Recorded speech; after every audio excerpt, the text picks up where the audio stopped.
So, Martin, why don't you tell us a little bit about yourself, starting with the name of the company?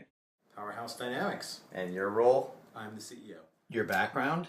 Oh, I'm not sure what to say other than I'm a classic engineering geek that has turned into a serial entrepreneur working in the technology space. Spent the first part of my career in transportation and in the last 15 years or so in energy efficiency, clean energy, clean tech. And what does PowerHouse Dynamics actually do? PowerHouse Dynamics helps businesses and consumers better manage their energy use, lower their energy costs, and save money. What's going on in this market? What's the market opportunity? It's a very interesting market. There's a lot of activity going on in it. There have been energy management systems in large commercial industrial companies for a very long time. Last several years, there's been a lot of excitement about energy management for homeowners, consumers. That market's probably taking a little bit longer to develop than some people thought. Maybe not everybody thought that, but definitely a lot of excitement. And part of where we're focusing is in the third part of the marketplace, which is the smaller commercial facilities, where really there hasn't been a lot happening for years. They've been too small to be able to afford sophisticated energy management systems, and yet they have pretty extensive energy bills, and so there's really a fascinating opportunity to do something in that part of the market.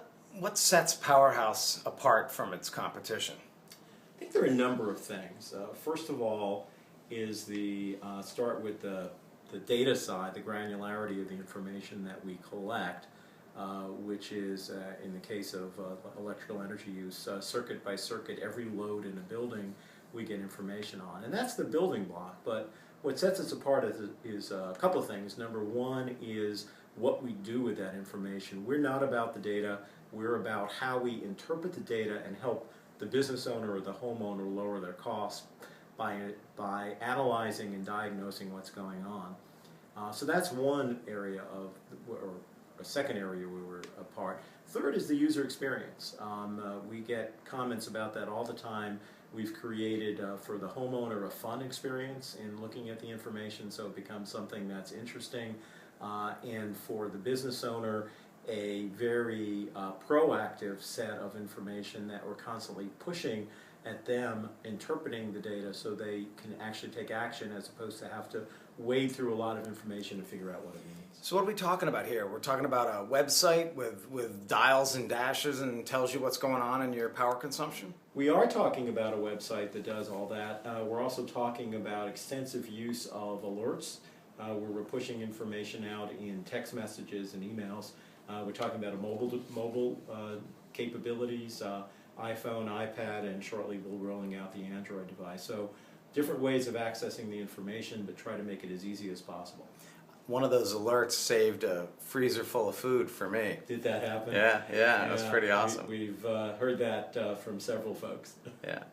So this sounds like cool technology. How do people actually get their hands on it? Do you have to work through an installer? Can you get it on the web? Where do you get an e-monitor from PhD? So for consumers that want to get one, we do have a network of about 150 dealers throughout North America. But you can buy it on Amazon.com, SmartHome.com, several other websites as well. If you're a business, it's only available through dealers, and PowerHouse does sell it directly to small commercial customers. Now, have you lost any customers to electrocution yet? No, we have not. It's pretty easy. Nor are we likely to do that. Pretty easy to install. You can have an electrician do it, or you can do it yourself. You're basically just clamping a donut on a wire, right? That's right. I mean, we advise everybody to get an electrician. What we've seen is the vast majority of people that buy it online install it themselves. I've installed it. You're allowed to do it in your own home. You're not really allowed to do it in someone else's home by code. Mm-hmm. So where did this idea come from?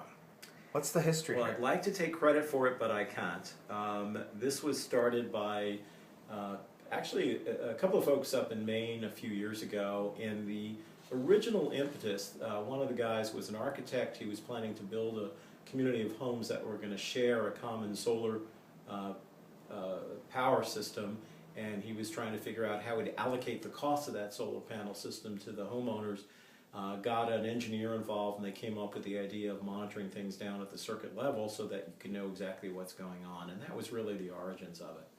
And you came in to help commercialize the idea. I did. I mean, interestingly, I got contacted by someone I knew who found them up in Maine. He had put a little money in, said he would help them commercialize it, reached out to me when he heard that I had sold my last company. And my first reaction was, oh no, not another home energy management system. They're all alike. No one knows what they're doing with them. They're not very helpful. And he was very insistent, got me to take a look, and my reaction was, wow, these guys had no idea what they were doing, so they built a better mousetrap. And so I said, yeah, let me help out and see what I can do. Was it hard in the early days getting a combination hardware-software company off the ground? Yes and no. It always takes a little longer to do hardware than you'd like. I think the hardest part was I got involved in the I guess it was the spring of 2009, and that was not the best time to be looking for money. So getting money into the company was a little harder than we might have liked. And frankly, being a hardware company makes it harder to get money in as well. VCs tend to like software businesses a lot more, or businesses without a hardware component. But over time, we've dealt with that issue. Mm-hmm. So you got some nice press in mass high tech recently. What's been going well lately? Pretty much everything has been going well over the last few months. We have raised some money over the last several months in a couple of situations that I think the mass high tech piece you're referring to talked about. Some money we've just gotten from Mass Development, the quasi-state development arm in Massachusetts. We have rolled out our next generation of our product late last year, which included the much enhanced commercial version. Getting a lot of traction with some major customers, signing up new dealers. So things are going well on just about every front.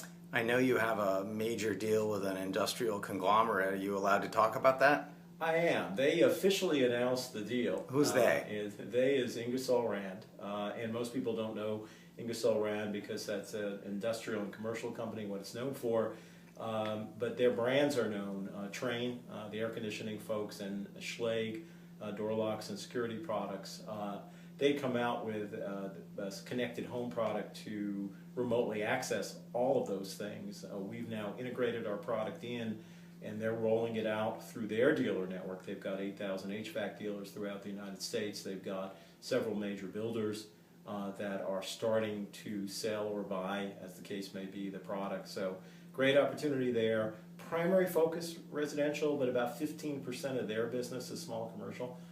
So there'll be an opportunity there in the commercial space as well.